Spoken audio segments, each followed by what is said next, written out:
Une vie, une œuvre. François-René de Chateaubriand, 1768-1848. Une émission de Christine Goémé, réalisée par Marie-Ange Garandot. Jean-Paul Clément, on est donc dans la bibliothèque de la maison de Chateaubriand. Oui. Mais alors, est-ce qu'on a une idée de la manière dont la bibliothèque de Chateaubriand était composée? Alors, on le sait par un inventaire qui a été dressé en 1817, lorsque Chateaubriand s'est séparé de la Vallée aux Loups. Et curieusement, pour un homme de plume et de livres, la première chose qu'il a vendue, c'est cette bibliothèque. Alors, il y avait quoi dans cette bibliothèque? Qu'est-ce que lisait Chateaubriand? Alors, ce que lisait Chateaubriand, il y avait très peu de romans. Il y avait surtout des livres de voyage, de théologie, des livres de l'Antiquité romaine, et en particulier un petit Homère qu'il avait annoté lui-même et qui ne l'a jamais quitté. Donc il l'a conservé, il en a offert un exemplaire à Fontane, son ami, puis il en a racheté un autre. Mais il y a surtout un fonds qui est un fonds classique d'humanité dans cette bibliothèque, et puis les voyages qui ont une part très importante, Cook, Bougainville, La Pérouse. Les philosophes aussi? Les philosophes, on trouve Voltaire, pas Diderot, Jean-Jacques Rousseau bien sûr, parce que c'est une des dettes que Chateaubriand a envers le XVIIIe siècle, c'est Jean-Jacques Rousseau. Donc il a les œuvres de Jean-Jacques Rousseau, et Madame de Staël aussi. Et lorsque je parlais de quelques romans, il y a tout de même quelques romans de Germaine de Staël dans sa bibliothèque. Ceux qui s'attendent ici à de fines analyses de techniques littéraires sur l'œuvre de Chateaubriand seront déçus. Il s'agit en fait d'une émission sur l'amour. L'amour pour ces textes amples, trop vastes et trop nombreux pour que nous puissions ici les évoquer tous, et sur le plaisir de lire un auteur qui transforme son lecteur, sa vision des choses, son langage.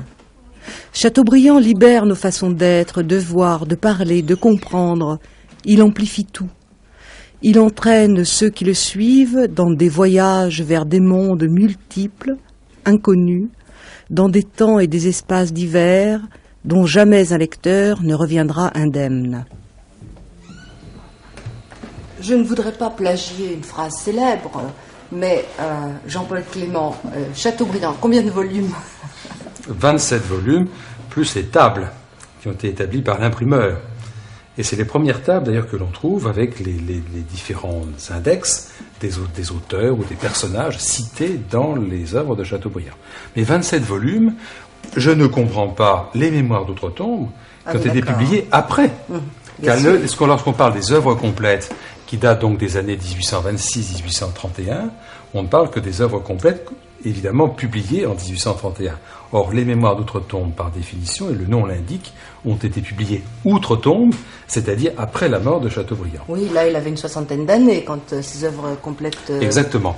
Exactement. Et donc, elles s'arrêtent au discours politique, voilà. Au mélange littéraire. Donc, c'est vraiment une œuvre qui est déjà très importante et qui comprend, depuis la première œuvre qui est l'essai sur les révolutions, et qui va jusqu'aux derniers articles nécrologiques qu'il a composés sur la mort de tel ou tel académicien mort entre-temps. Est-ce que c'était extravagant à l'époque qu'un auteur soit, mis en œuvre complète de son vivant?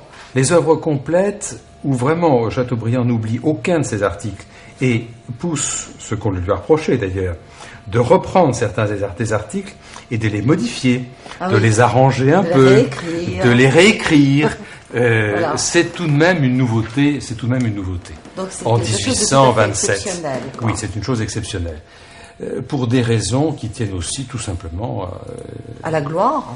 À la gloire, et puis même aux besoins financiers qui le tenaillent constamment. Oui, puisque de toute façon, il sera même, je crois, obligé de vendre cette belle maison de la Vallée aux Loups, parce qu'il était ruiné, tout simplement, n'est-ce pas? Alors, il s'est ruiné, c'est-à-dire qu'il a vécu dans une sorte d'impétuosité permanente. Et c'est un dépensier. C'est un dépensier. Ah, c'est sympathique. Ses adversaires, d'ailleurs, disent qu'ils n'ont jamais très bien compris pourquoi et à quoi servait l'argent qu'il dépensait. Mais il est vrai que la Vallée aux Loups a été achetée sur emprunt, que les aménagements, la plantation du parc s'est faite aussi à ses frais sans qu'il ait de rentrée financière particulière.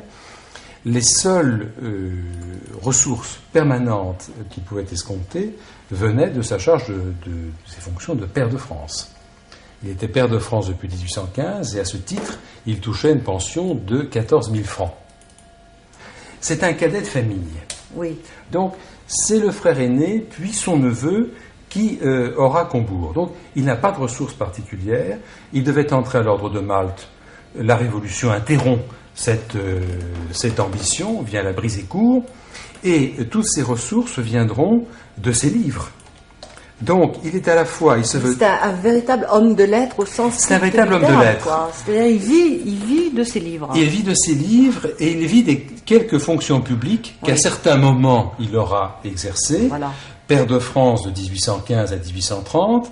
Il est ministre d'État, qui est en fait ne correspond pas à une fonction officielle, qui est une sorte de sinécure que le roi accorde, et en particulier c'est le cas de Louis XVIII. Il sera ambassadeur aussi. Il sera ambassadeur, mais ambassadeur, il dépense plus qu'il ne reçoit. Mais oui.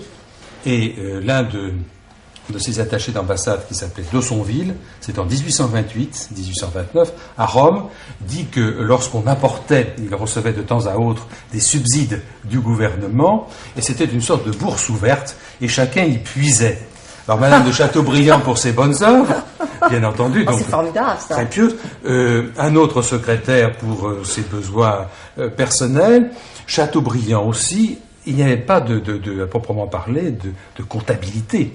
Et je crois que la Cour des comptes aurait certainement eu à reprendre beaucoup sur la gestion de l'ambassade de Chateaubriand. Mais lui-même dépensait au-delà de ce qui étaient les ressources que le gouvernement lui attribuait. Et dans toutes ces ambassades, il s'est, qui ont été brefs tout de même, il a donné de grands dîners, de grands festins, il recevait, et sans que les ressources viennent le compenser cette grande dépense qui était toujours motivée par le souci de représenter la France. Je crois qu'on n'a plus le sentiment aujourd'hui de ce qu'était être ambassadeur dans une des grandes places. Ouais. C'était Rome, tout de même, les États pontificaux, le pape.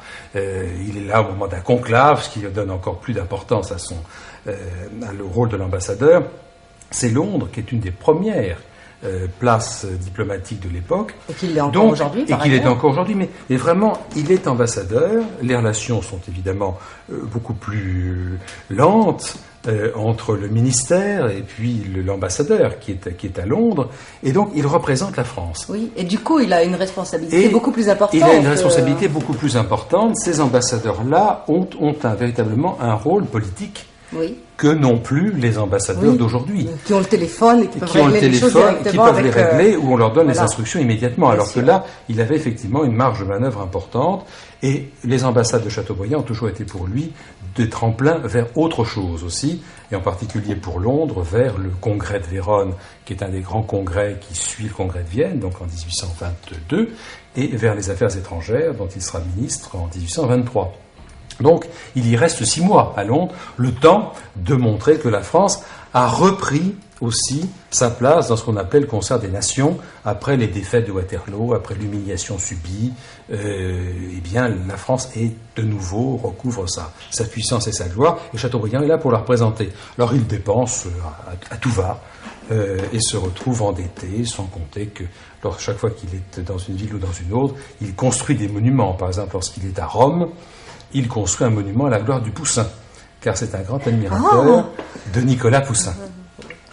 Alors il demande, ce qui est d'ailleurs une chose intéressante, ce qu'on appelle la Villa Médicis s'appelait à l'époque l'Académie de France, et il demande à un dessinateur, à un peintre, à un sculpteur, de composer un monument à la gloire de Nicolas Poussin. Donc une des grandes admirations avec le Lorrain, car Chateaubriand est un classique sous des dehors romantiques que l'on sait. C'est un grand admirateur de la littérature du XVIIe, de Racine, de La Bruyère, de Bossuet en particulier, mais aussi des peintres de cette époque. Et les deux que je viens de citer sont parmi les grandes admirations de Chateaubriand. Donc il élève un monument sur ses frais, sur ses propres deniers.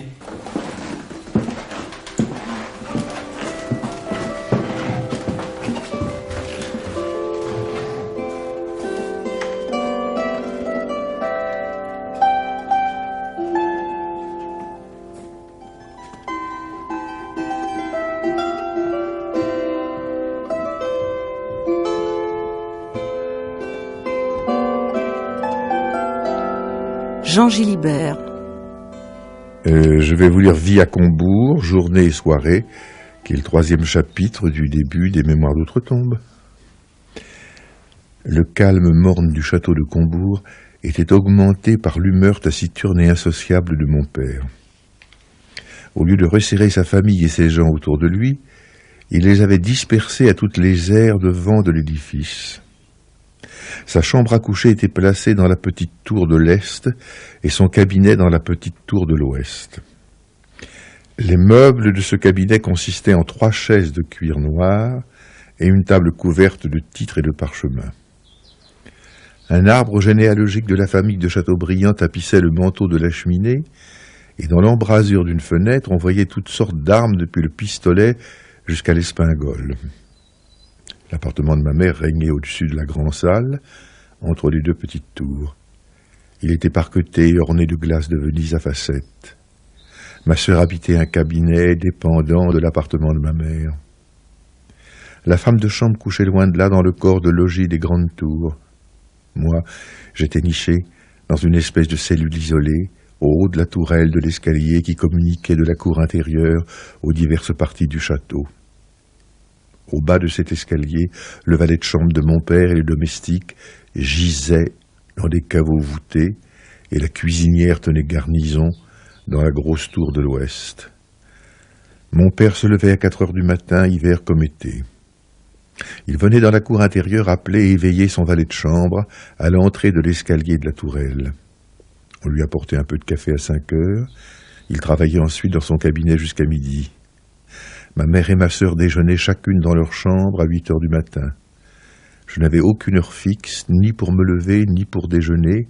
J'étais censé étudier jusqu'à midi. La plupart du temps, je ne faisais rien. À 11h30, on sonnait le dîner que l'on servait jusqu'à midi. La grande salle était à la fois salle à manger et salon. On dînait, et l'on soupait à l'une de ses extrémités du côté de l'Est. Après les repas, on se venait placer à l'autre extrémité du côté de l'Ouest, devant une énorme cheminée. La grande salle était boisée, peinte en gris-blanc et ornée de vieux portraits depuis le règne de François Ier jusqu'à celui de Louis XIV. Parmi ces portraits, on distinguait ceux de Condé et de Turenne, un tableau représentant Hector tué par Achille sous les murs de Troie était suspendu au-dessus de la cheminée. Le dîner fait, on restait ensemble jusqu'à 2 heures. Alors, s'il était, mon père prenait le divertissement de la pêche, visitait ses potagers, se promenait dans l'étendue du vol du chapon. Si l'automne et l'hiver, il partait pour la chasse. Ma mère se retirait dans la chapelle où elle passait quelques heures en prière. Cette chapelle était un oratoire sombre, embelli de beaux tableaux des plus grands maîtres qu'on ne s'attendait guère à trouver dans un château féodal au fond de la Bretagne. J'ai aujourd'hui en ma possession une sainte famille de l'Albane, peinte sur cuivre, tirée de cette chapelle. C'est tout ce qui me reste de Combourg. Mon père partit et ma mère en prière. Lucile s'enfermait dans sa chambre. Je regagnais ma cellule où j'allais courir les champs. À 8 heures, la cloche annonçait le souper. Après le souper, dans les beaux jours, on s'asseyait sur le perron. Mon père, armé de son fusil, tirait les chouettes qui sortaient des créneaux à l'entrée de la nuit. Ma mère, Lucile et moi, nous regardions le ciel, les bois, les derniers rayons du soleil, les premières étoiles. À 10 heures, on rentrait et l'on se couchait. Les soirées d'automne et d'hiver étaient d'une autre nature. Le souper fini, et les 4 convives revenus de la table à la cheminée, ma mère se jetait, en soupirant, sur un vieux lit de jour de siamoise flambée. On mettait devant elle un guéridon avec une bougie. Je m'asseyais auprès du feu avec Lucile. Les domestiques enlevaient le couvert et se retiraient. Mon père commençait alors une promenade qui ne cessait qu'à l'heure de son coucher. Il était vêtu d'une robe de ratine blanche, ou plutôt d'une espèce de manteau que je n'ai vu qu'à lui. Sa tête demi-chauve était couverte d'un grand bonnet blanc qui se tenait tout droit. Lorsqu'en se promenant, il s'éloignait du foyer, la vaste salle était si peu éclairée par une seule bougie qu'on ne le voyait plus. On l'entendait seulement encore marcher dans les ténèbres. Puis il revenait lentement vers la lumière et émergeait peu à peu de l'obscurité comme un spectre, avec sa robe blanche, son bonnet blanc, sa figure longue et pâle. Lucille et moi nous échangions quelques mots à voix basse quand il était à l'autre bout de la salle. Nous nous taisions quand il se rapprochait de nous. Il nous disait en passant « De quoi parliez-vous » Saisi de terreur, nous ne répondîmes rien. Il continuait sa marche. Le reste de la soirée, l'oreille n'était plus frappée que du bruit mesuré de ses pas, des soupirs de ma mère et du murmure du vent.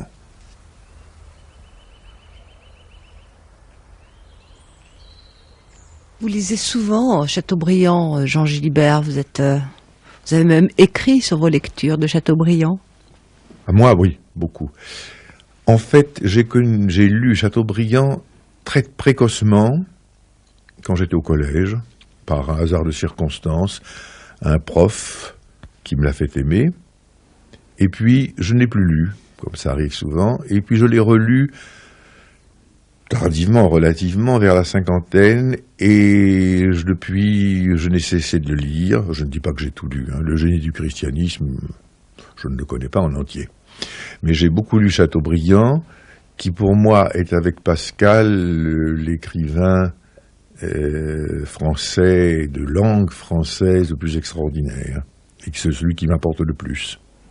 C'est quelqu'un qui a tenu un immense temps et qui a réfléchi profondément sur qu'est-ce que c'est que le temps, la temporalité, cette immobilité du temps qu'il appelle, lui, éternité à juste titre. L'absolu du temps. D'une certaine façon, et je crois que le passage d'ailleurs des Mémoires d'Outre-Tombe que vous avez lu est vraiment très intéressant de ce point de vue-là, c'est que il a vécu dans une espèce de hors-temps, c'est un peu ça qui se passe, oui, hein, oui. Il vit dans cette espèce de lieu qui n'est pas un lieu, dans une famille qui n'en est pas une, avec un temps dont on ne sait absolument rien, qui pourrait être au fond le 10e siècle ou le 21e siècle. Enfin, on ne peut pas dater ni quoi que ce soit. Et au fond, on a cette sensation très nette que toute sa vie, Chateaubriand a toujours été à côté de la plaque. Oui. Enfin, et ça, c'est vraiment épatant. Tout à fait. Vous avez raison. C'est vrai. À côté de d'abord, son attitude vis-à-vis de Napoléon, Bonaparte puis Napoléon, qui est le même, bien sûr. Il a très bien compris quelle était la fascination et les dangers du césarisme. On ne pourrait pas dire fascisme, parce que le mot ne conviendrait pas, mais enfin, disons du césarisme. Et il dit une chose, il dit Louis XIV, son siècle l'a fait, alors que Napoléon a fait son siècle. C'est-à-dire qu'en fin de compte, le siècle de Napoléon, ça n'est pas grand-chose. C'est-à-dire que le siècle, au sens fort du mot, non seulement le séculier, mais l'époque et le temps est bien plus important que l'individu humain. Enfin, c'est la façon dont l'individu et l'homme s'inscrit dans le temps qui est prédominant. Et Chateaubriand est certainement le penseur le plus révolutionnaire qui a compris que l'époque, au sens fort du mot, Peggy aussi a compris cette chose-là, que l'époque est plus grand que la période et quelque chose du temps, du temporel, qui est immarcessible, enfin que l'homme, il ne peut qu'entrer dedans, mais ne peut pas le dominer. Vous-même, quand vous lisez Chateaubriand, est-ce que quelque chose bouge dans votre langue? Ah oui, moi je suis profondément, je suis bouleversé jusqu'aux larmes. Chateaubriand, en fin de compte, entre Dieu et les lettres, il a choisi Dieu. Il a compris qu'il n'y avait pas d'esthétique de la discontinuité, contrairement au moderne. C'est en ça qu'il est un classique, comme on dit, je ne sais pas très bien ce que ça veut dire, mais ça n'est pas un romantique. C'est une autre aventure. C'est beaucoup plus forte que les classifications quasi nosographiques qu'on fait dans la littérature. Il va bien au-delà. Bien au-delà.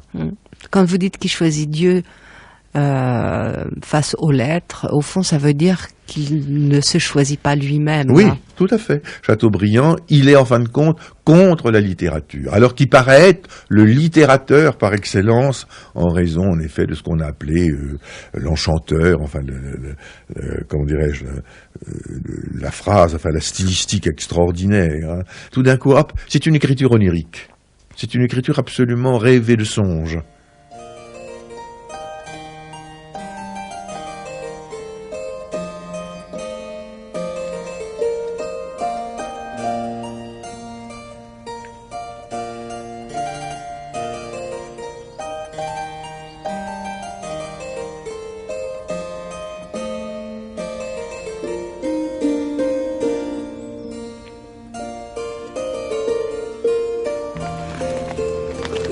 Jean-Paul Clément, on va, si vous voulez bien, profiter de la beauté du parc, de cette maison. Oui. Donc la maison de Chateaubriand. Oui, oui. Vous êtes le directeur et vous écrivez une biographie de Chateaubriand et vous avez travaillé sur l'œuvre et vous êtes en train d'établir les mémoires d'outre-tombe.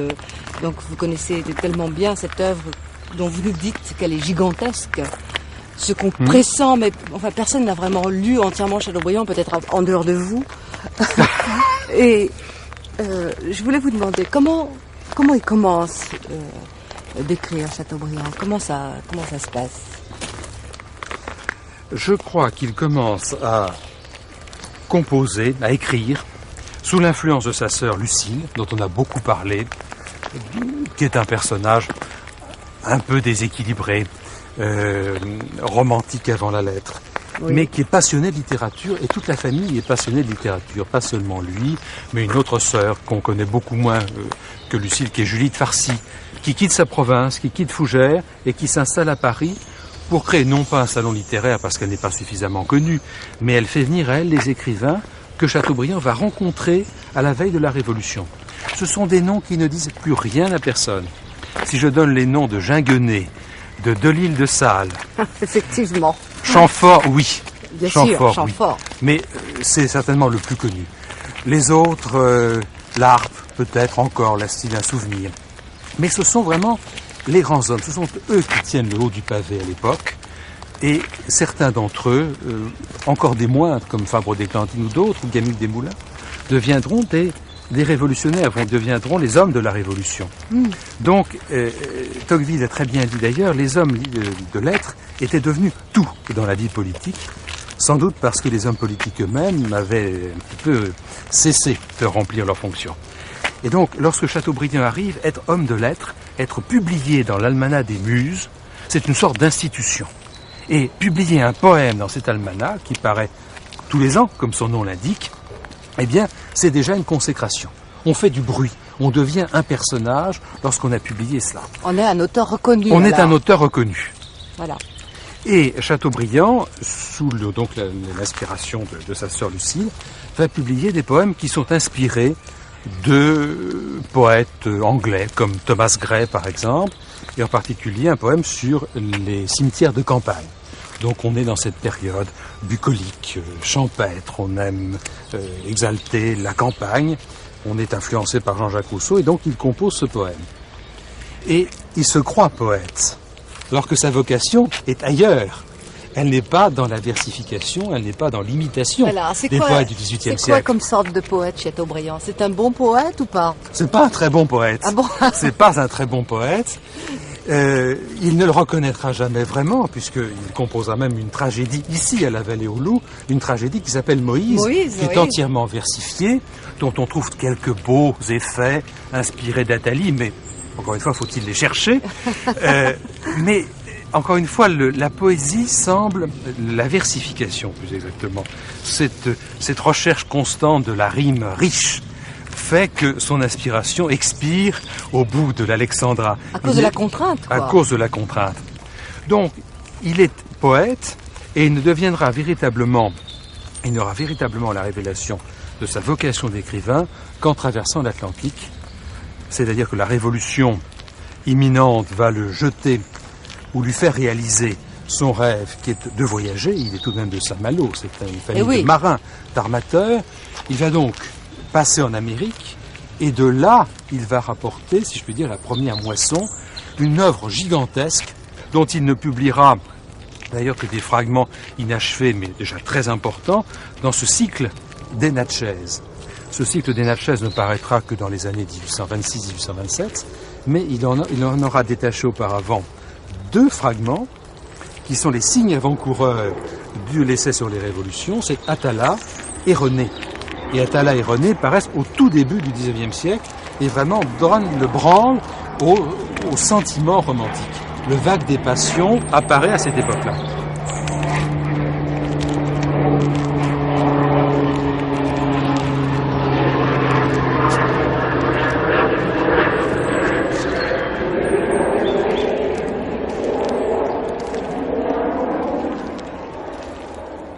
l'œuvre romanesque de Chateaubriand, pour véritablement naître, a besoin de grandes commotions, a besoin de grands moments de rupture. Il faut qu'il rompe avec son pays, que la Révolution le jette hors de lui-même, pourrait-on dire, dans l'exil qu'il va vivre pendant 7 ans en Angleterre, et donc introduise en lui une sorte de tension permanente qu'on retrouve dans toute l'œuvre. Les Mémoires d'Outre-Tombe en sont vraiment l'expression, cette tension permanente entre la nostalgie, qui fait ce chant admirable de Chateaubriand à travers toute son œuvre, et ce désir en même temps d'être de son siècle, d'anticiper sur l'avenir. Ce sont les fameuses futuritions, le mot est de lui, qu'on retrouve également dans les Mémoires. Donc il est à la fois attiré par le passé, parce qu'il est issu de l'ancienne France, et en même temps il a un tel désir d'être de son temps, de jouer un rôle, de se tailler une place dans la société, de se faire reconnaître, de gagner la gloire et de l'emporter, que constamment on le trouve pris entre ces deux tentations, et constamment cette œuvre oscille entre les deux éléments, c'est ce qui en fait sa couleur, son caractère particulier. Donc au fond, Chateaubriand écrira toujours à l'intérieur même de son propre exil, hein, c'est ça? Oui, il y a une sorte d'exil, l'exil réel, si je puis dire, qui est celui de l'Angleterre, lorsqu'il est... Et l'exil intérieur, enfin, comme on pourrait dire. Et l'exil intérieur aussi, le sentiment aussi de ne pas être compris par ses contemporains. Ce qui était vrai. Il est à la fois très connu et incompris. C'est la vérité, n'est-ce pas? Ce qui est la vérité. Il y a eu des problèmes très, très vifs avec ses contemporains, Chateaubriand. Presque tout au long de sa vie, depuis son retour en France en 1800, lorsqu'il commence à servir Napoléon,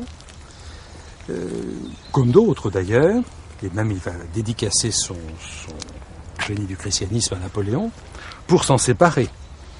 Et donc la vie de Chateaubriand, qui est mêlée aussi à sa vie politique, à laquelle il attache une grande importance, est constamment faite d'adhésion et de rupture, jusqu'au bout, de refus également. En 1830, il refuse de prêter le serment à Louis-Philippe. Donc il y a à la fois une continuité personnelle, si je puis dire, mais qui est mal perçue par ses contemporains. Alors les uns lui reprochent d'être trop rousseauiste et de l'être resté, et donc d'être un jacobin déguisé. On voit que ce sont les ultras qui le pensent, ou d'avoir entraîné la monarchie vers sa fin. Je crois dire que Charles X y a peut-être largement contribué. Les bonapartistes le considèrent comme quelqu'un d'extérieur à eux. Il n'a été que pendant quelque temps attaché à l'Empire, parce que l'Empire établissait le culte, les autels, les églises, était un ordre restaurateur avant de détruire. Et ce qu'il montre très bien dans les passages fulgurants de la campagne de Russie, où Napoléon est une sorte de roi fou, de roi shakespearien, tel qu'on le trouve dans les Mémoires d'Outre-Tombe. Il n'est guère apprécié des libéraux non plus, parce qu'il a entrepris ce qui est la grande œuvre de son ministère des Affaires étrangères, la guerre d'Espagne, au profit de Ferdinand VII, qui est un roi absolutiste stupide et sanguinaire. Mais il l'a fait pour rendre à la France la place qu'elle avait perdue depuis Waterloo. Donc les libéraux ne peuvent pas l'accepter non plus, et Stendhal le traite de plat ultra, ce qui n'est pas son cas non plus. Donc il se trouve constamment en porte-à-faux, y compris auprès de Charles X, auprès de la duchesse d'Angoulême, l'orpheline du Temple, à qui il consacre de très belles stances, et qui est un peu fatiguée sans doute qu'on l'appelle toujours l'orpheline du Temple alors qu'elle a 50 ans. Et c'est un peu pour elle une sorte d'agacement, parce que c'est une image elle est mariée au duc d'Angoulême, le duc d'Angoulême est stérile, elle n'aura pas de postérité, elle restera l'orpheline du Temple, et elle est stérile elle-même intellectuellement.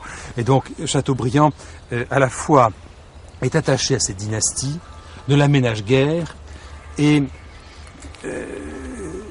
lui reste fidèle tout de même. Alors on a dit, mais Chateaubriand est très content, si je veux dire, d'ouvrir un tombeau devant cette monarchie et puis d'assister ensuite à son enterrement.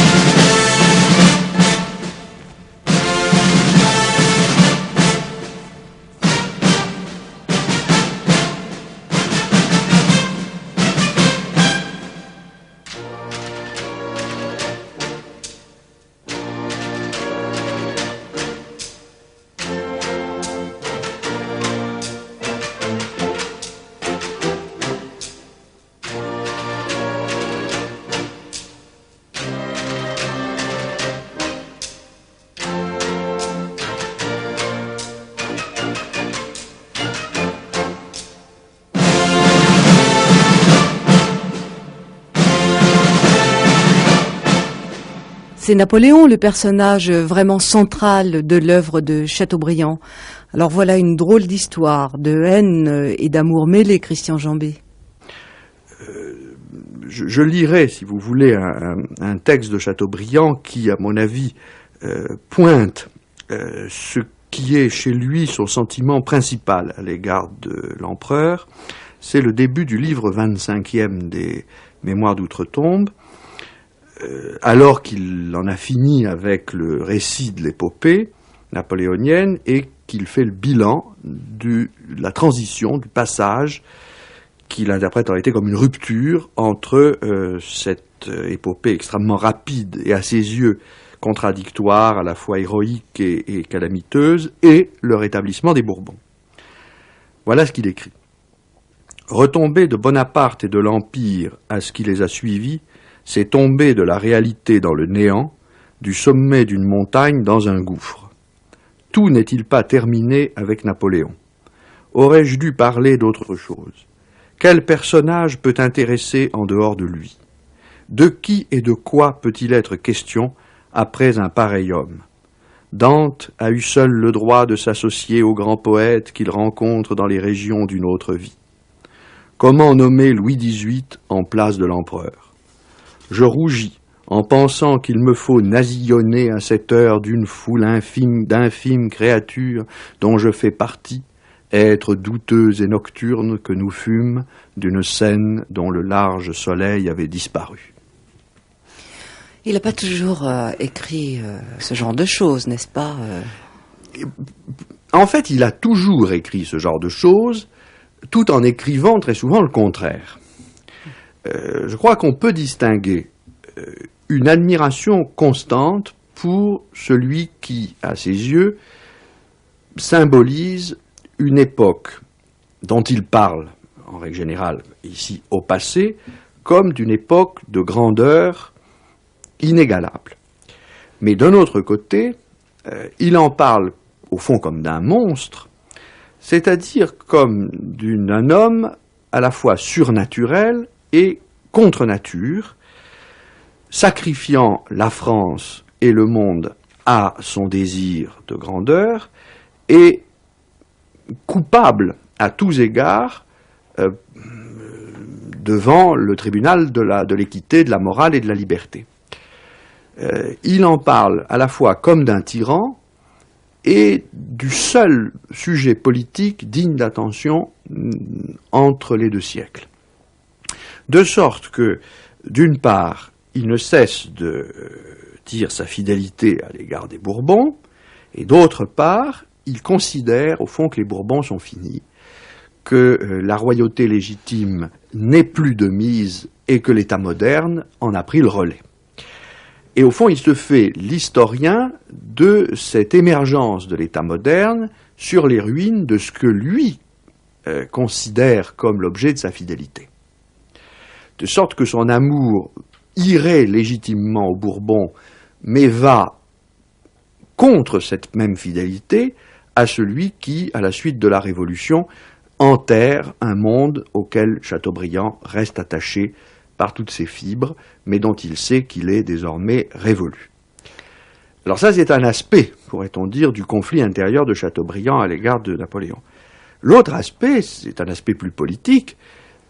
Il ne cesse, dans les Mémoires d'Outre-Tombe en tout cas, de faire varier son humeur à l'égard de l'Empire, selon qu'il parle des aspects grandioses de la conquête et de l'accroissement de la France, ou qu'il parle de la suppression des libertés. Alors, en ce sens, Chateaubriand est un de ceux qui s'est opposé à l'Empire au nom des libertés individuelles, et qui, au fond, on le voit encore... Par exemple, au nom des libertés de la presse. Oui, au nom des libertés de la presse, au nom, tout simplement, d'ailleurs, de l'individu juridique, au nom de la suppression de l'impôt. Un des grands chefs d'accusation qui porte sans cesse contre Napoléon, c'est que Napoléon accable le peuple d'impôts. Il invente l'imposition moderne par opposition à l'imposition relativement discrète ou même la suppression d'imposition que proposent les Bourbons. Et puis alors enfin, bien entendu, c'est le buveur de sang. C'est-à-dire que Napoléon est celui qui construit son empire sur le corps des millions de soldats morts. Ça, c'est un autre aspect du conflit politique. Mais alors, ça se redouble du point de vue politique encore d'une autre contradiction, parce que, d'un côté, incontestablement, jusqu'à Austerlitz, puisque c'est là que passe la fracture, 1805, aux yeux de Chateaubriand, Napoléon est un génie politique et militaire, et puis d'autre part, à partir de 1805, au fond, à partir du moment, ou 1806, à partir du moment où Napoléon a vaincu l'Autriche et la Prusse et se retrouve face aux Russes, commencent les erreurs. Et Chateaubriand, à ce moment-là, se présente au fond comme celui qui aurait pu corriger les erreurs. C'est-à-dire qu'il ne cesse de commenter les décisions politiques de l'empereur en montrant comment elles auraient dû être plutôt que comment elles sont. Alors évidemment, les deux grandes erreurs que Napoléon lui-même a relevées à Sainte-Hélène, c'est l'invasion de l'Espagne, l'invasion de la Russie. Ce qui fait que une grande partie des commentaires de Chateaubriand portent sur le conflit espagnol et sur le conflit russe. Et alors, l'admiration pour Napoléon reprend lorsque Chateaubriand raconte 1814-1815. Il compare lui-même la campagne de France 1814 à la campagne d'Italie, en montrant d'ailleurs comment la première a offert l'Empire à Napoléon et comment la seconde aboutit à sa chute. Le récit de Waterloo est un récit lui-même déchiré, puisque Chateaubriand, qui se trouve à Gand, sait bien qu'il est du côté des troupes qui combattent les troupes françaises, autrement dit, il est du côté de gens qui sont les ennemis de la France, et d'un autre côté, il suppose que la victoire de Wellington conduirait à la délivrance de son pays de ce qu'il considère lui-même comme une tyrannie. D'où ce déchirement propre à l'émigré qui fait la position constante, ou plus exactement le malaise constant de Chateaubriand. Mais c'est quelqu'un de complètement déchiré d'une certaine manière, en deux quoi. Oui, déchiré entre le sentiment que Napoléon c'est le sublime, or il est lui-même un écrivain du sublime, mais que d'autre part les sociétés libres n'ont pas besoin de sublime. Les sociétés libres ont besoin finalement de ce que Tocqueville décrira, c'est-à-dire de modération et de respect de l'individu, de respect de la paix, de respect de la vie. Et de ce point de vue, Chateaubriand oppose à Napoléon ce qui va devenir, et jusqu'à notre époque, une assourdissante rengaine, la rengaine des droits de l'humanité. Mais d'un autre côté, ce même Napoléon, donc, qui est la figure sublime et monstrueuse, c'est son seul interlocuteur. Il oppose sa propre obscurité quand il est réfugié en Angleterre, émigré en Angleterre, à la grandeur éclatante de cet homme qui a le même âge que lui, dit-il, et qui, au moment où lui-même n'est encore rien, a déjà remporté des dizaines de victoires. Et au fond, s'engage entre lui et l'empereur un combat qui est celui de la plume et de l'épée, savoir comment, par l'écriture, il va égaler la puissance d'un homme qui a été le maître du monde. Et par là même, au fond, Chateaubriand, dans son commentaire de l'épopée napoléonienne, crée deux figures. D'une part, il crée, avant Balzac et Hugo et Nerval, la figure titanesque de Napoléon, c'est-à-dire qu'il fait de Napoléon l'homme par-delà le bien et le mal, dont d'ailleurs la figure entra encore Nietzsche, l'homme de la grande politique, et d'autre part, il crée la figure du grand écrivain, c'est-à-dire de celui qui, face au grand politique, alors même qu'il n'a aucun pouvoir, qu'il est exilé, qu'il est hors d'ordre, témoigne, est le seul à pouvoir écrire la grandeur de celui-là même contre qui il combat. Christian Jambec, là vous nous avez parlé du rapport que Chateaubriand entretenait avec Napoléon. Moi j'aimerais bien que vous disiez deux mots sur le rapport que Napoléon entretenait avec Chateaubriand. Il faut bien voir que les écrivains, les philosophes, les artistes sont perçus par l'empereur d'un point de vue strictement instrumental. C'est-à-dire, est-ce qu'ils servent l'État ou est-ce qu'ils s'y opposent? S'ils s'y opposent, on les annule ou on les ignore. S'ils le servent, on se tait sur eux. L'admiration de Napoléon va, en règle générale, aux grands auteurs du passé, aux auteurs classiques, ou aux auteurs vivants qui lui semblent réincarner quelque chose du classicisme. On le voit dans sa rencontre avec Goethe.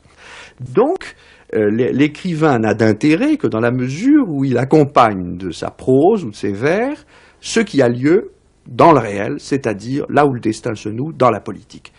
Par conséquent, Chateaubriand, d'une certaine manière, répond à cela lorsqu'il écrira plus tard les Mémoires d'Outre-Tombe, qui sont un fabuleux texte sur la politique. Et il a lui aussi compris désormais que le destin et la politique, ce d'ailleurs pourquoi Charles X ou Louis XVIII l'intéressent si peu, parce que la politique à ce moment-là est morte. Mais, du point de vue de Napoléon, on voit bien que l'écrivain comme tel, ou l'artiste comme tel, n'a pas d'existence en dehors du politique, c'est-à-dire en dehors de l'État. Et c'est moins une attitude d'empereur romain, bien sûr, ça l'est aussi, que quelque chose qui préfigure l'attitude léniniste. C'est pas très loin de ce que Lénine pensera de Maïakovsky, ou de ce que Staline pensera du cinéma soviétique, ou de Mandelstam. Alors simplement, Napoléon n'envoie pas ses auteurs au goulag. Mais c'est en réalité très proche de ce qu'on voit chez Staline par rapport à Mandelstam.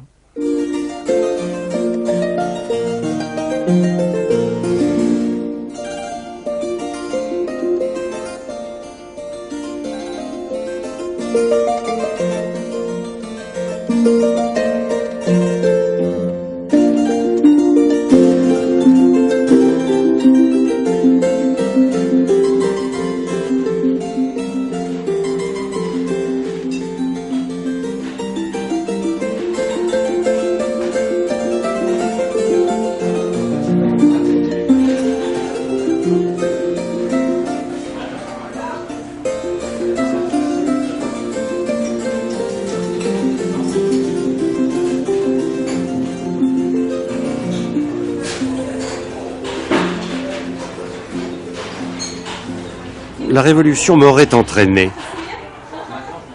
si elle n'eût débuté par des crimes. Voilà. Ça, c'est très beau, parce que ce m'aurait entraîné, finalement, elle l'entraîne. Philippe Solers. Mais il faut être précis. Je vis la première tête portée au bout d'une pique et je reculais. Jamais le meurtre ne sera à mes yeux un objet d'admiration et un argument de liberté. Je ne connais rien de plus servile, de plus méprisable, de plus lâche, de plus borné qu'un terroriste. Propos très actuels, non? N'est-ce pas? Alors voilà une scène que j'appellerais ce qui, dans la fascination qu'il a malgré tout pour l'écoulement du temps révolutionnaire, fait de Chateaubriand un grand spécialiste du temps. Proust s'en souviendra, bien sûr. En fait quelqu'un qui juge, non pas avec une idéologie, mais avec le goût. Pour s'y reconnaître dans le temps qui vous entraîne, il faut voir ce qui, en réalité, détourne ce temps de son projet cataclysmique en fonction de ce qui est criminel par mauvais goût. Un groupe de déguenillés arrive par un des bouts de la rue. Du milieu de ce groupe s'est levé 2 étendards que nous ne voyions pas bien de loin. Lorsqu'ils s'avancèrent, nous distinguâmes 2 têtes échevelées et défigurées que les devanciers de Marat portaient chacun au bout d'une pique. Tout le monde se retira des fenêtres, j'y restais. Voilà, ça c'est Chateaubriand. Tout le monde a peur, tout le monde est horrifié, les dames ont des petits hoquets, elles s'évanouissent ou à moitié, mais lui il reste, ce qui prouve bien que ça l'intéresse et qu'il est entraîné. Il accepte de voir.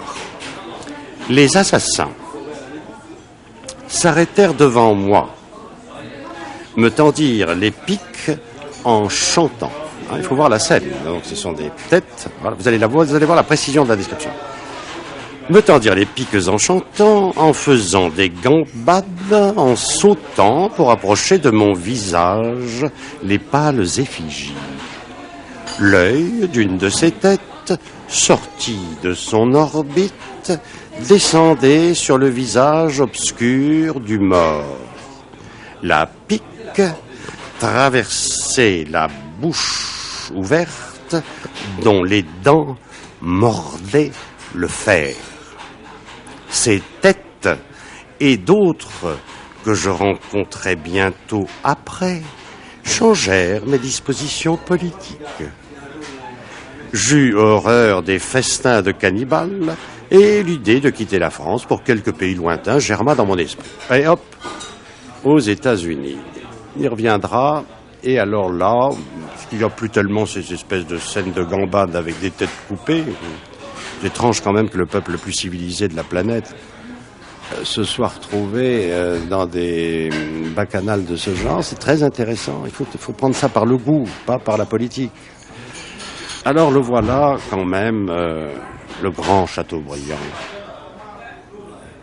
C'est la description du désastre de Russie en 1812. Vous allez voir quelle émotion nationale, grande et nationale, comme a dit Bonaparte de lui, Napoléon. Finalement, oui, c'est un adversaire, bien sûr, mais il a le sens du grand et du national, enfin du français. Que diable allait faire Napoléon à Moscou? Je vous le demande. Alors, le 6 novembre, le thermomètre descendit à 18 degrés au-dessous de zéro.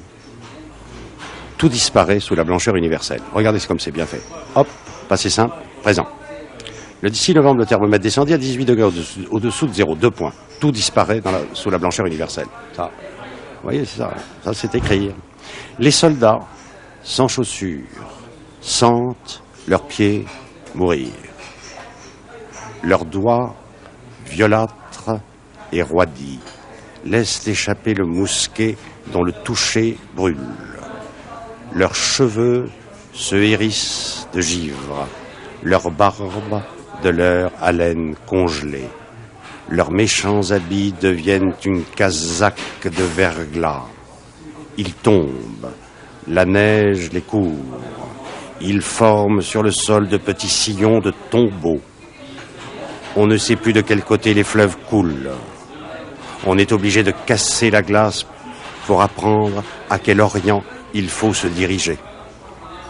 Égarés dans l'étendue, les divers corps font des feux de bataillon pour se rappeler et se reconnaître, de même que les vaisseaux en péril tirent le canon de détresse. Les sapins, changés en cristaux immobiles, s'élèvent çà et là, candélabres de ces pompes funèbres. Des corbeaux et des meutes de chiens blancs, 100 mètres, suivaient à distance cette retraite de cadavres.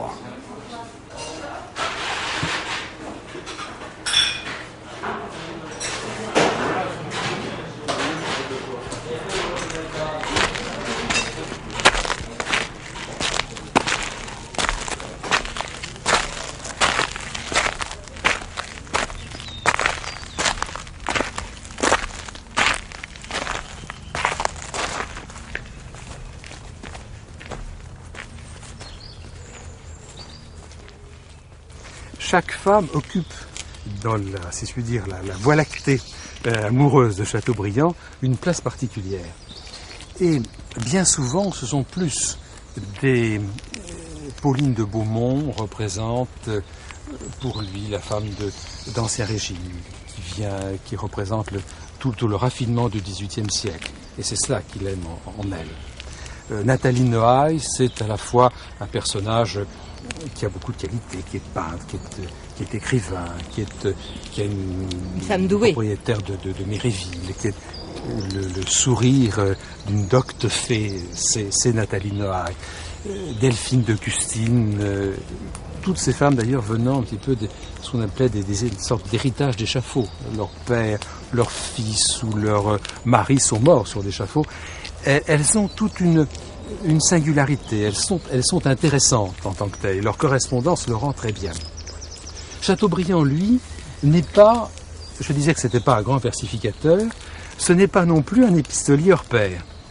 Il est grand dans une œuvre comme les Mémoires d'Outre-Tombe ou dans les romans. Et je suis surpris de voir que la correspondance est parfois un peu décevante. Et ce sont les personnages comme Delphine de Custine ou Nathalie Noailles qui sont beaucoup plus intéressantes que lui. Ah oui. Il y répond de manière hâtive, rapide, entrechoquée. Il passe d'un sujet à l'autre. Les sentiments sont à peine esquissés. Et jamais le mot amour, où on ne sent jamais véritablement une sorte de passion pour le personnage. Mais la passion vient avec le temps. Et c'est presque au moment, un peu à la manière de Proust, au moment où le temps est perdu, que l'amour s'est évaporé, que la femme aimée est morte, par exemple, eh bien, on sent que Chateaubriand retrouve là, par une sorte de ce qu'il appelle une sympathie de réminiscence, une sorte de douleur profonde. Contrairement à Proust, pour qui le temps retrouvé est une sorte de joie, d'épanouissement, de là, bonheur, c'est le temps perdu, parce qu'on se retrouve dans le temps passé. Oui. Pour lui, l'appréhension qui part des mêmes éléments, c'est le chant de la Grive de Montboissier, c'est telle odeur suave d'une héliotrope, ou tel parfum qui lui rappelle ce temps. Mais ce temps, c'est le temps de sa jeunesse. C'est le temps perdu, définitivement perdu, et non pas retrouvé. Et les femmes sont là prises un petit peu au piège de ce temps perdu. Donc, les plus belles évocations de femmes, ce ne sont peut-être pas les maîtresses de Chateaubriand, celles que je citais tout à l'heure, ce sont parfois des évocations fugitives. Ce sont des personnages qu'on entrevoit, une silhouette, une petite auteuse qui porte ses fagots de bois dans une forêt pragoise. C'est à l'hôtel des Bains à Prague, lorsqu'ils seront près de Charles X, il y a une servante d'auberge qui de temps en temps, pour chaque service, elle se met au piano et elle joue. Et là, on a un croquis extraordinaire et il y a une sorte d'amour de la femme, de cette esquisse de femme, qu'il ne verra qu'un seul instant, qu'il ne reverra plus ensuite, qui est là faite vraiment dans l'éphémère, dans la perception de l'éphémère, de fugace. Et là, nous avons vraiment les descriptions peut-être les plus aimantes, finalement, de la femme.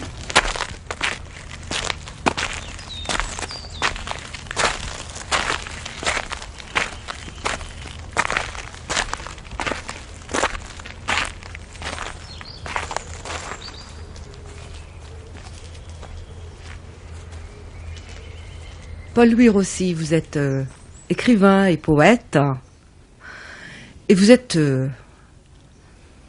un lecteur de Chateaubriand. Alors, moi j'aurais aimé savoir, au fond, quel rôle la lecture de Chateaubriand tient dans votre vie.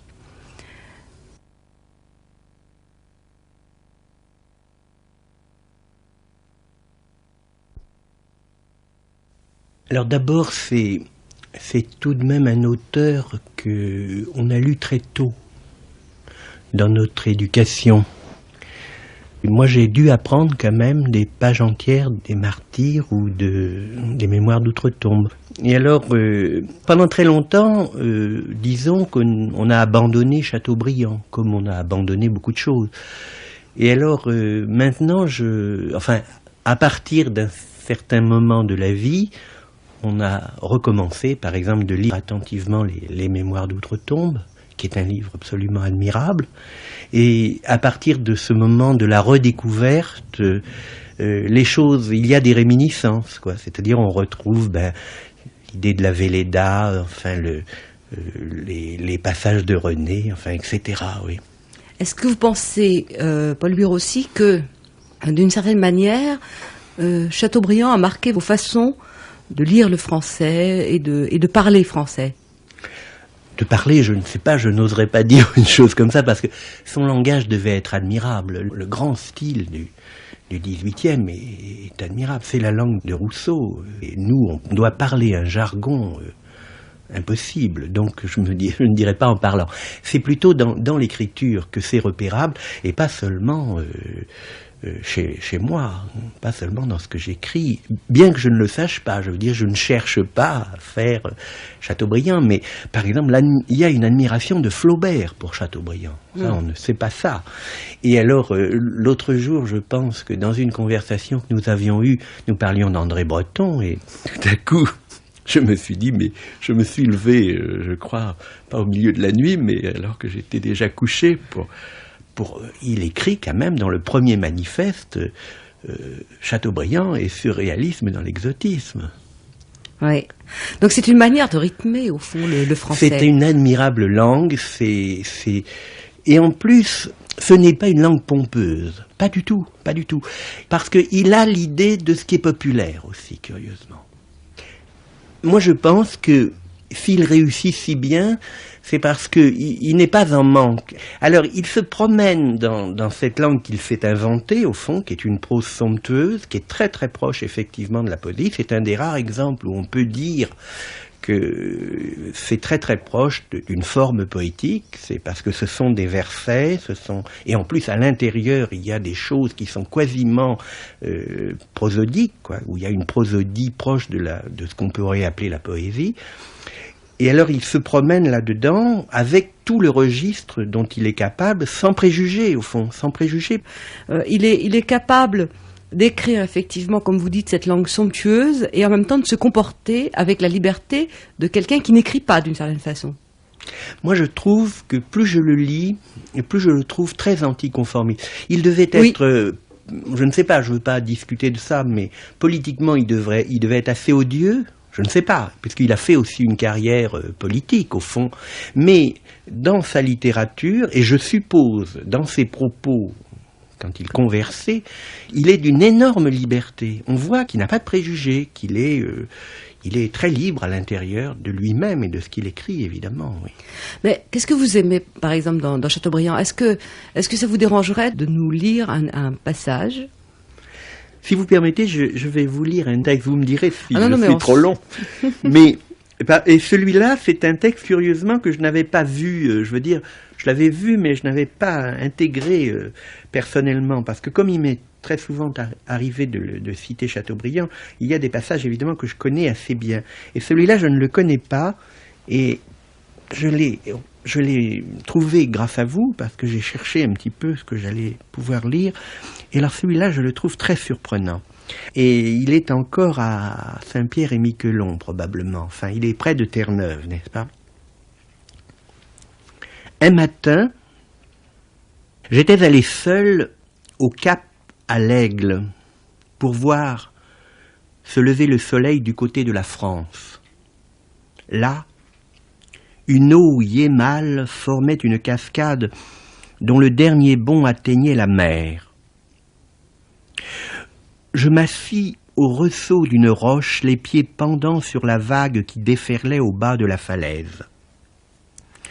Une jeune marinière parut dans les déclivités supérieures du Morne. Elle avait les jambes nues, quoiqu'il fît froid, et marchait parmi la rosée. Ses cheveux noirs passaient en touffes sous le mouchoir des Indes dont sa tête était entortillée. Par-dessus ce mouchoir, elle portait un chapeau de roseau du pays en façon de nef ou de berceau. Un bouquet de bruyères lilas sortait de son sein que modelait l'entoilage blanc de sa chemise. De temps en temps, elle se baissait et cueillait les feuilles d'une plante aromatique qu'on appelle dans l'île thé naturel. D'une main, elle jetait ses feuilles dans un panier qu'elle tenait de l'autre main. Elle m'aperçut, sans être effrayée. Elle se vint asseoir à mon côté, posa son panier près d'elle et se mit comme moi, les jambes ballantes sur la mer, à regarder le soleil. Nous restâmes quelques minutes sans parler. Enfin, je fus le plus courageux et je dis « Que cueillez-vous là » la saison des lucets et des atocas est passée. Elle leva de grands yeux noirs, timide et fière, et me répondit « Je cueillais du thé ». Elle me présenta son panier. « Vous portez ce thé à votre père et à votre mère ?»« Mon père est à la pêche avec Guillaumy. »« Que faites-vous l'hiver dans l'île ?»« Nous tressons des filets, nous pêchons les étangs, en faisant des trous dans la glace. Le dimanche, nous allons à la messe et aux vêpres, où nous chantons des cantiques. Et puis, nous jouons sur la neige et nous voyons les garçons chasser les ours blancs. Votre père va bientôt revenir ? Oh non, le capitaine mène le navire à Gênes avec Guillaumy. Mais Guillaumy reviendra. Oh oui, à la saison prochaine, au retour des pêcheurs, il m'apportera dans sa pacotille un corset de soie rayé, un jupon de mousseline et un collier noir. Et vous serez parés pour le vent, la montagne et la mer. Voulez-vous que je vous envoie un corset, un jupon et un collier ? Oh non. Elle se leva, prit son panier et se précipita par un sentier rapide le long d'une sapinière. Elle chantait d'une voix sonore un cantique d'émission, tout brûlant d'une ardeur immortelle ces vers d'yeux que tendent mes désirs. Elle faisait envoler sur sa route de beaux oiseaux appelés aigrettes à cause du panache de leur tête. Elle avait l'air de leur troupe. Arrivée à la mer, elle sauta dans un bateau, déploya la voile et s'assit au gouvernail. On l'eut prise pour la fortune. Elle s'éloigna de moi. Oh oui. Oh non, Guillaumy. L'image du jeune matelot sur une vergue au milieu des vents changeait en terre de délices l'affreux rocher de Saint-Pierre.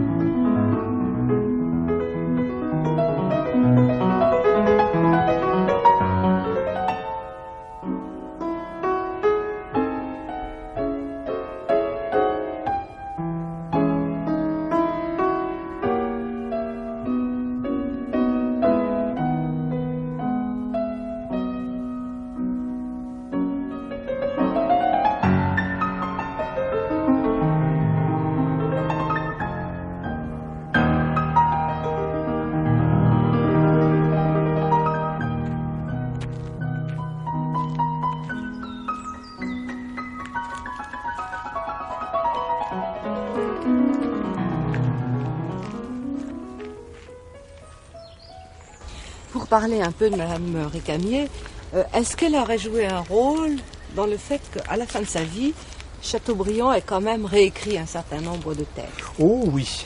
Alors voilà, elle a quand même joué un rôle qui n'était pas, un rôle très noble dans cette affaire. Enfin, Chateaubriand avait consacré...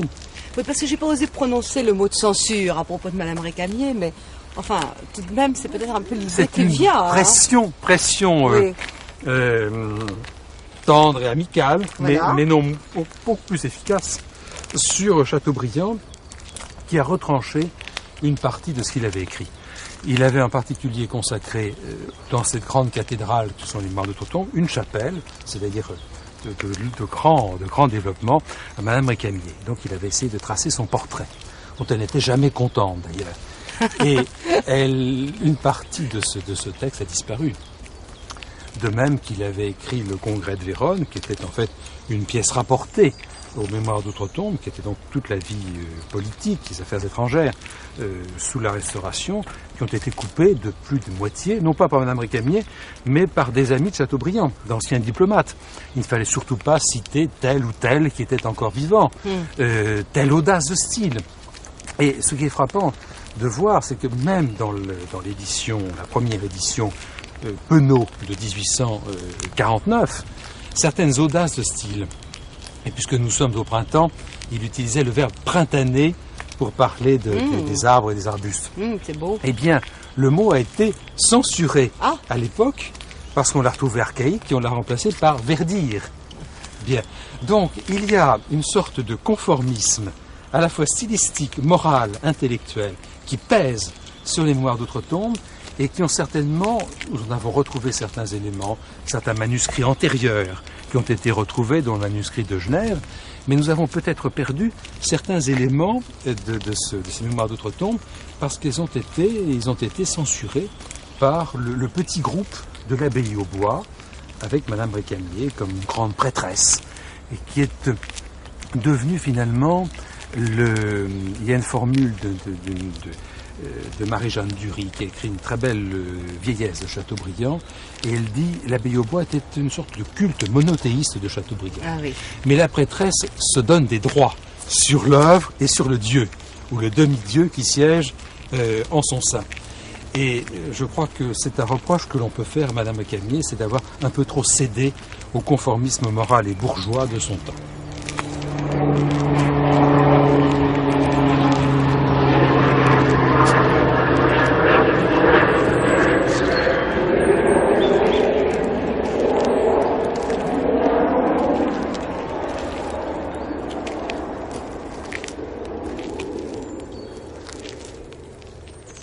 Jean-Paul Thorrock, vous êtes un lecteur de Chateaubriand. Et vous aimez particulièrement, je crois, un livre de Chateaubriand qui s'appelle La vie de Rancé, qui est donc l'histoire d'un homme qui a vécu au XVIIe siècle. J'ai aimé ce livre très tôt, je pense l'avoir lu à 16 ans. Et si je peux vous raconter une anecdote d'une manière tout à fait curieuse, puisque j'avais rencontré un peu par hasard Marcel Duchamp. Je n'avais même pas 17 ans, ignorant tout à fait qui était Marcel Duchamp. Et Marcel Duchamp m'a parlé littérature. Et je ne me rappelle plus à quelle occasion, il m'a parlé de La vie de Rancé, et il m'a recommandé de le lire. Or, j'avais déjà entrepris, dans la bibliothèque du lycée où j'étais, la lecture complète des œuvres de Chateaubriand. Je devais en être à peu près au Natchez. Et je me suis précipité sur la dernière, c'est-à-dire La vie de Rancé, qui est le dernier livre écrit par Chateaubriand 4 ans avant sa mort.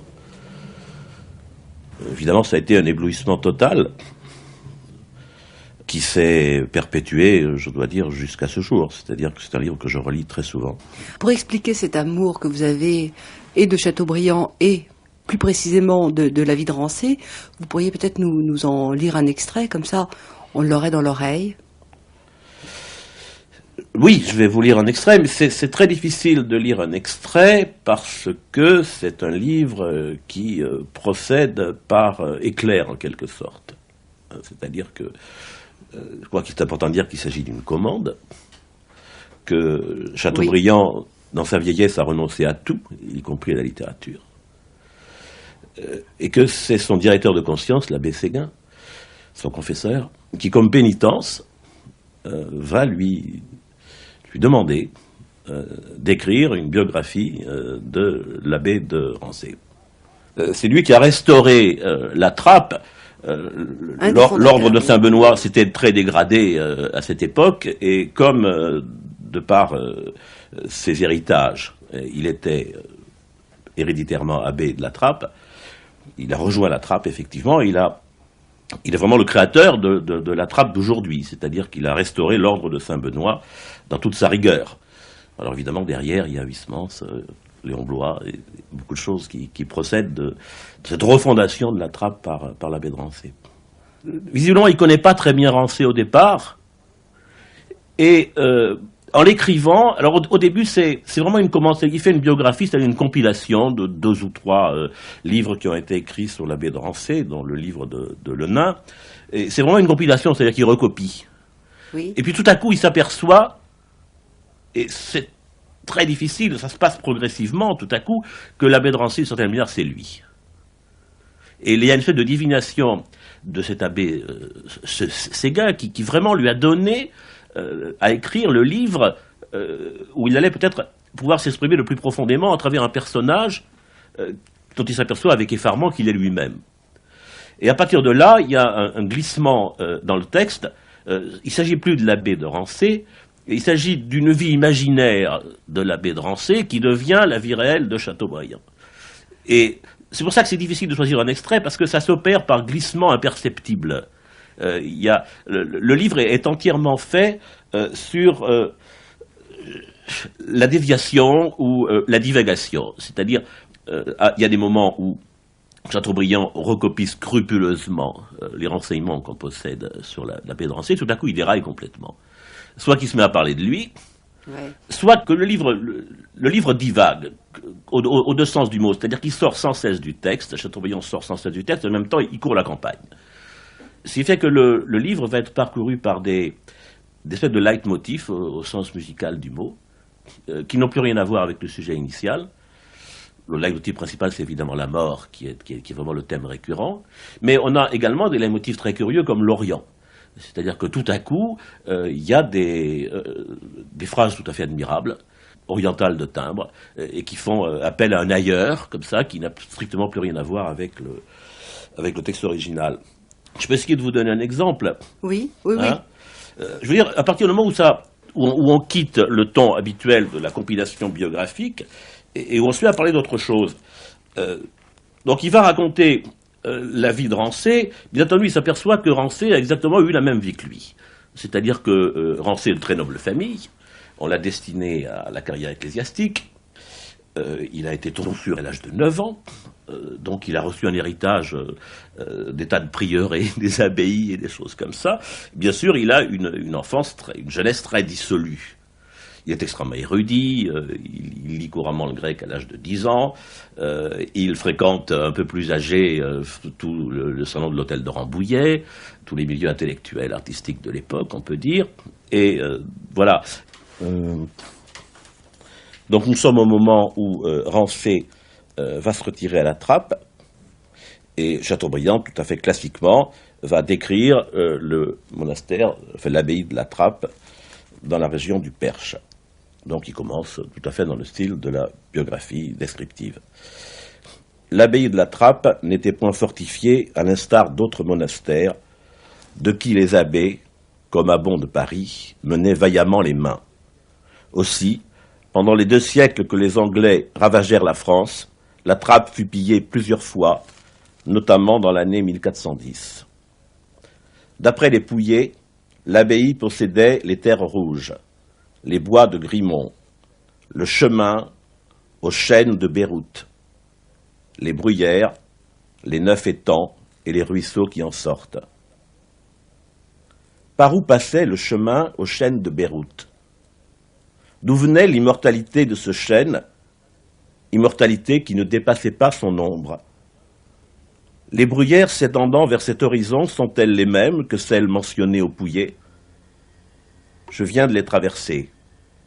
Enfant de la Bretagne, les landes me plaisent.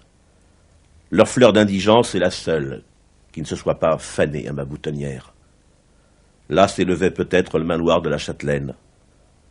Elle consuma ses jours dans les larmes, attendant son mari qui ne revint point de la Terre Sainte avec l'abbé Herbert, qui naissait, qui mourait, qui pleurait ici.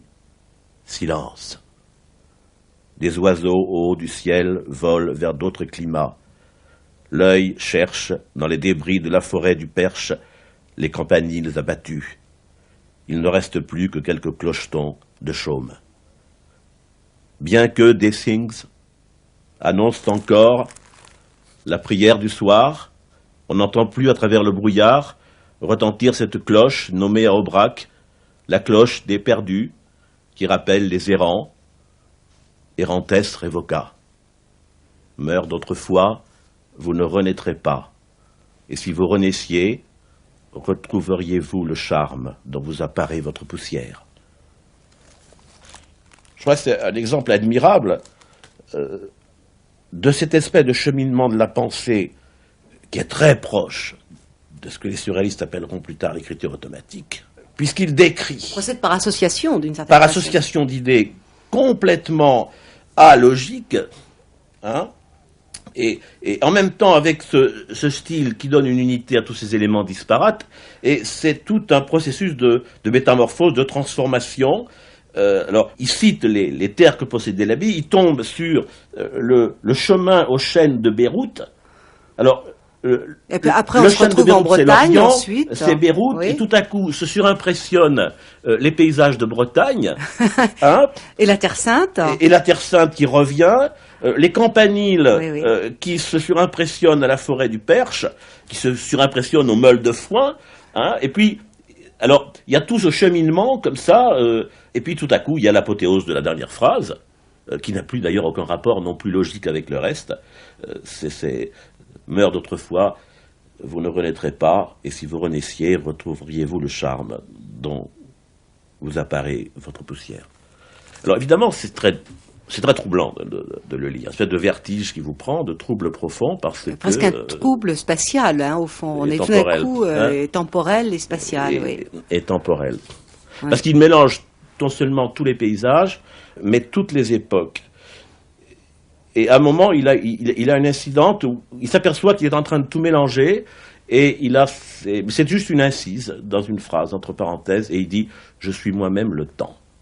Donc c'est comme s'il était subspecie eternitatis, et que tout à coup, sous son regard mental, tous les temps et toutes les époques ne faisaient plus qu'un. Il y a effectivement une particularité dans cette vie de Rancé, c'est que Rancé... Oui, parce qu'on a dit... Un miracle qui s'est... Il y a un miracle qui s'est passé. C'est-à-dire que comme Chateaubriand, il mène une vie brillante, dissolue, il a des tas de maîtresses, bon... et puis, alors son chemin de Damas, c'est extrêmement curieux. Donc il va s'éprendre d'une femme très belle, que le cardinal de Retz dit assez légère, qui est la duchesse de Montbazon, qui est mariée à un vieux barbon, qui a près de 80 ans, alors qu'elle en a 30.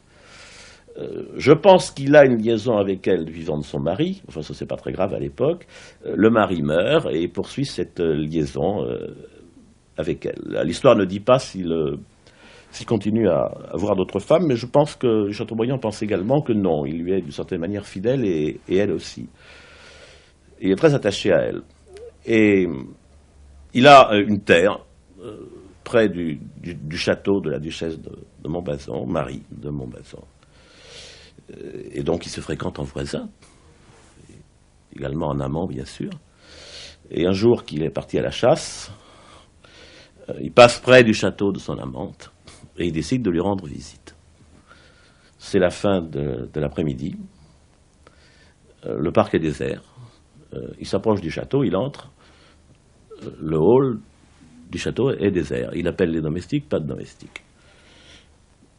Il monte l'escalier qui mène aux appartements de la duchesse et il arrive à la chambre. Et là, près du lit, il y a des tréteaux et sur les tréteaux, il y a un cercueil. Et sur le cercueil est posée une tête. Et il reconnaît cette tête, c'est la tête de la femme qu'il aime, c'est la tête de Marie de Montbazon. Alors on imagine le foudroiement. Alors ça, c'est une histoire qui est racontée par un biographe anonyme de Rancé, à la fin du XVIIe, dont Saint-Simon se gausse d'ailleurs en disant que c'est une histoire invraisemblable, parce que l'explication qu'il donne, c'est qu'elle est morte subitement. Bon, on a fait venir le menuisier qui fabrique les cercueils, il est arrivé avec un cercueil, le cercueil était trop court. Voilà. Donc, logiquement, il a coupé la tête. Et Saint-Simon trouve ça ridicule, et c'était quand même beaucoup plus facile de construire un cercueil plus grand. Mais Chateaubriand est tout à fait partisan de cette histoire. Et à partir de là, il y a cette espèce de figure terrible de la tête coupée qui plane presque sur toute l'œuvre. Chateaubriand raconte, là aussi c'est une légende probablement, mais qui est tellement belle que quand Rancé va se réfugier à la Trappe, il amène la tête de sa bien-aimée, qu'il la garde dans un placard dans sa cellule. Et Chateaubriand dit, mais bien des années après, les successeurs de l'abbé de Rancé conservaient également la tête momifiée de la duchesse. Ça donne une charge assez horrible, mais enfin, il faut pas oublier qu'on est aussi à l'époque des romans gothiques, et il y a tout aussi... Mais oui, les romans noirs. Oui, Et c'est comme s'il reconnaissait dans le XVIIe siècle, et là c'est une vérité absolument totale, l'origine même du romantisme, après la rupture des Lumières, hein, c'est-à-dire la philosophie de l'ombre en quelque sorte. Donc quelque chose se renoue là. Il y a quelque chose se renoue et qu'il est le premier à renouer. Maintenant on le sait, que les véritables précurseurs du romantisme, c'est évidemment pas le XVIIIe siècle, mais c'est cette littérature très étrange du XVIIe.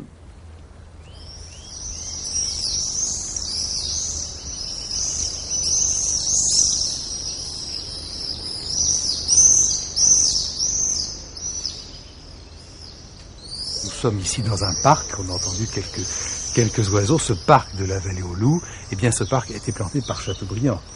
Et il le dira lui-même à un certain moment, c'est dans les Mémoires d'Outre-Tombe, c'est sa seule famille. Et ce parc est là pour évoquer les différents voyages. C'est l'itinéraire de Paris à Jérusalem, c'est l'Amérique, c'est la Bretagne natale, qui sont là rassemblés autour de lui. Et donc il va planter ces arbres, et ces arbres sont la plupart du temps des dons qui proviennent d'amis. C'est Madame de Duras, c'est Nathalie Noah que je citais tout à l'heure à Méréville, qui a de forts best-sellers, c'est Joséphine de Beauharnais qui offrira un magnolia, et il y a 2 magnolias en France à l'époque, l'un des 2 viendra ici à la Vallée aux Loups. Donc à la fois il y a ce lien d'amitié très fort entre différents personnages venus de milieux, d'horizons, qui ont traversé des vies très, très agitées, et en même temps cet amour profond de la nature et des arbres.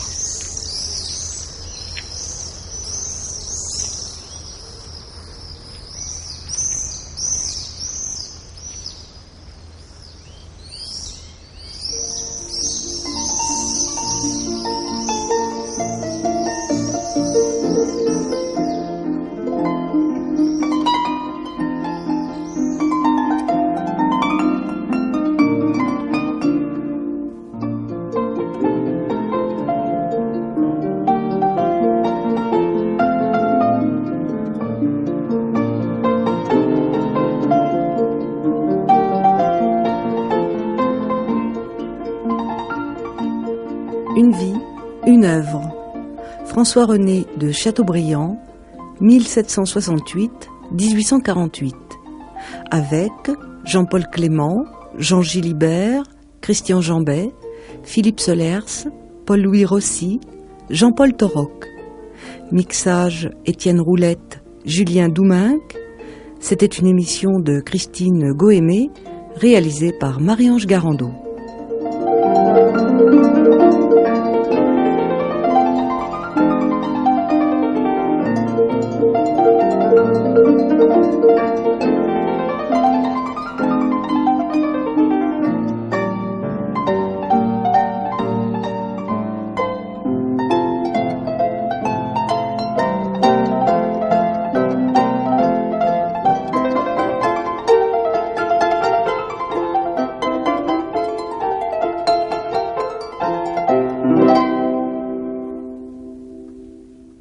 C'était Une vie, une œuvre, François-René de Chateaubriand par Christine Goémé. Première diffusion le 30 mai 1996 sur France Culture.